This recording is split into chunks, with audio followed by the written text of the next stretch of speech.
Faust, Takumi, claqua la porte de sa chambre, étouffant les cris et les jurons de sa petite sœur, qui résonnaient en bas, faisant tomber du mur une vieille photo de famille qui s'écrasa sur le sol. « J'aimerais que tu sois jamais né, connard !» Ni Takumi hurla, quittant la maison en trombe pour se rendre là où elle allait lorsqu'elle était en colère. Putain! Faust hurla dans son oreiller. Les larmes sont arrivées rapidement, elles venaient toujours. Faust se souvenait d'une époque où sa maison n'était pas un lieu de cris constants, où sa sœur n'était pas une vraie garce à chaque seconde de la journée, et où la famille Takumi semblait être une famille. Faust regarda la photo brisée sur le sol, les visages souriants de lui, et de Nijuni le regardant en retour. Faust ramassa le cadre photo, jeta les éclats de verre dans la poubelle, et posa le cadre photo cassé sur son bureau. En regardant la photo, il ne put s'empêcher de pleurer. C'est à ce moment-là qu'il se sentit tiré. Ce fut d'abord léger, à peine perceptible. Faust sauta immédiatement sur son lit.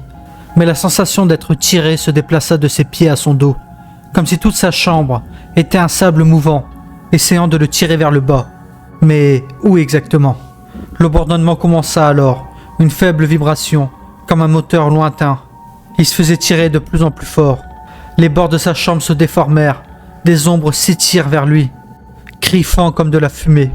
Faust se faisait tirer de plus en plus fort, alors qu'il tentait de se débattre contre la force qui tentait de l'attirer dans son lit. Se débattant sans cesse, Faust hurla tandis que les ténèbres noires d'encre se déversaient des murs et l'engloutissaient tout entier. Lorsque Faust revint à lui, la première chose qu'il remarqua fut l'odeur de la chaussée mouillée par une chaude journée d'été et la pluie qui s'abattait doucement sur son corps. Le tonnerre résonne au loin, tandis que Faust se lève lentement. Où suis-je? Dit Faust, en époussetant la saleté et les débris de son short et de son débardeur bleu marine. Merde, c'était aussi des vêtements neufs. Faust mesura son environnement, la route à perte de vue, des forêts d'un noir absolu l'entouraient. Il leva les yeux vers le ciel orageux de la nuit. La lune brillait encore malgré les nuages de pluie qui s'abattaient sur lui. Que se passait-il? Une minute, il était dans sa chambre. La suivante, il est ici.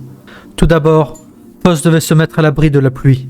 Ses vêtements étaient déjà imbibés, et la sensation de sa chemise, collée à son dos, n'était pas particulièrement agréable. Faust se dirigea vers la forêt et commença à marcher. Le bruit de la pluie et du tonnerre le suivant, implacable, s'enfonçant même dans sa peau. Il continua à marcher. Il ne fallut pas longtemps pour que le sentier boueux se termine là où il avait commencé. Les traces de pas qui s'enfonçaient dans la forêt étaient bien les siennes. Non, c'est pas possible.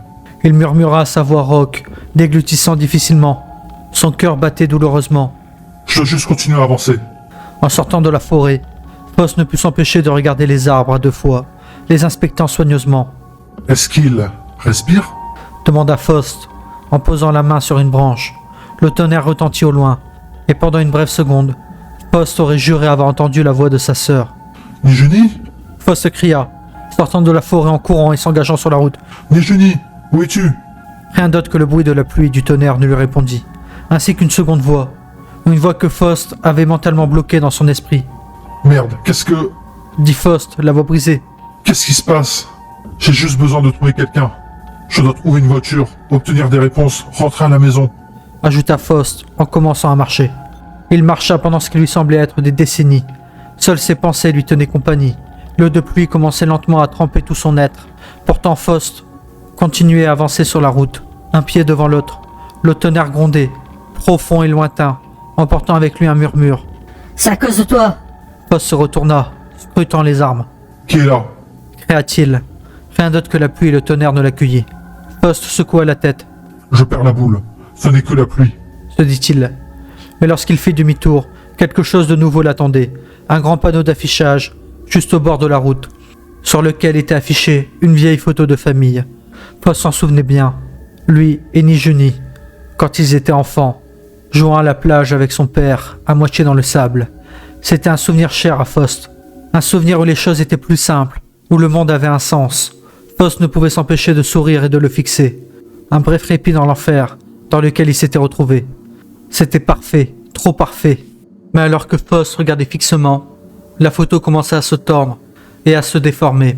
Les visages souriants de Nijuni et de son père se transforment en froncements de sourcils. avant que la photo ne disparaisse et ne devienne qu'un désordre statique. Le statique siffla, augmentant le volume, jusqu'à ce qu'elle se transforme en un cri, Mais putain, mais qu'est-ce qui se passe? dit Faust, en se détournant du panneau d'affichage. Alors que Faust parlait, un son s'éleva au loin, un faible sanglot rauque, un sanglot trop familier. Nijuni? Chuchota Faust, le sanglot presque en réponse, se transforma en un cri aigu, résonnant au loin. Faust ne put s'empêcher de courir dans la direction des sanglots. Faust courut, avant d'être accueilli par quelque chose d'impossible. La maison de son enfance, la source des cris.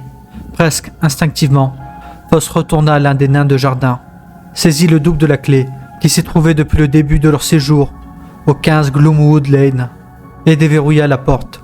Faust ouvrit la porte et courut à l'intérieur. Les sanglots résonnaient quelque part à l'étage. À ce stade, Faust ne se posait même plus de questions.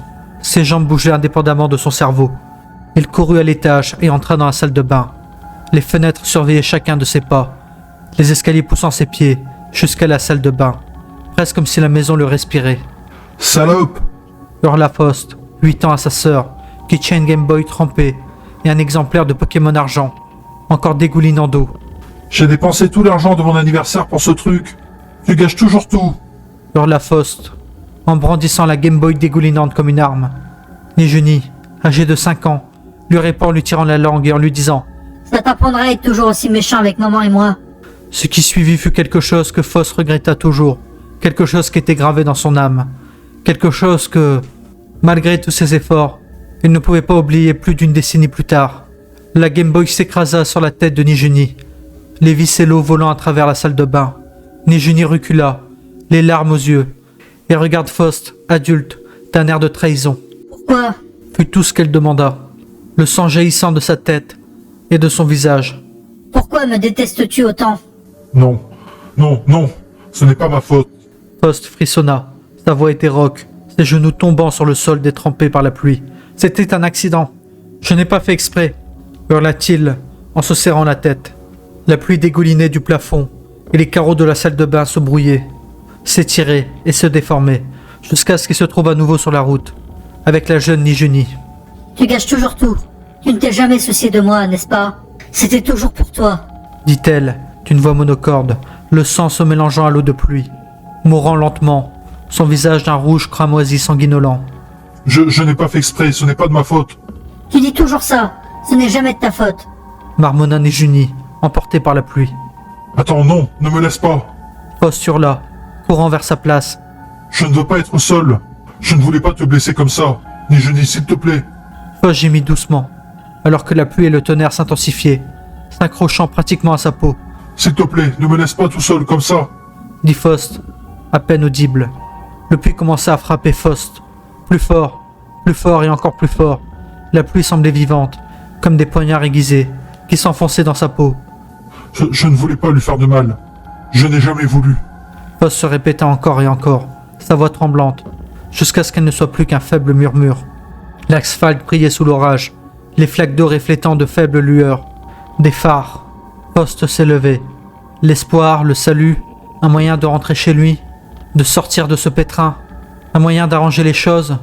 Faust a couru jusqu'à une Honda Civic 1990 bleue, trop familière, avec les mots « Va te faire foutre » gravés sur le côté. Dès que Faust s'approchait, la portière arrière s'est ouverte, l'invitant à entrer. À ce stade, Faust n'a même pas posé de questions. Il a simplement sauté sur le siège arrière, pendant que la voiture filait sur la route. La voiture sentait le cuir mouillé et l'essence. Le moteur grondait, la route s'étirant à l'infini.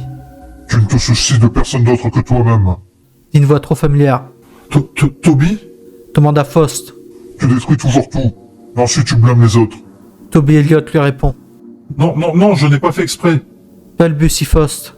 L'autre garçon se tourna vers Faust, un œil le regardant fixement, l'autre étant un orbe, terne et vitreux, avec des cicatrices dentelées qui couraient le long du côté gauche de son visage.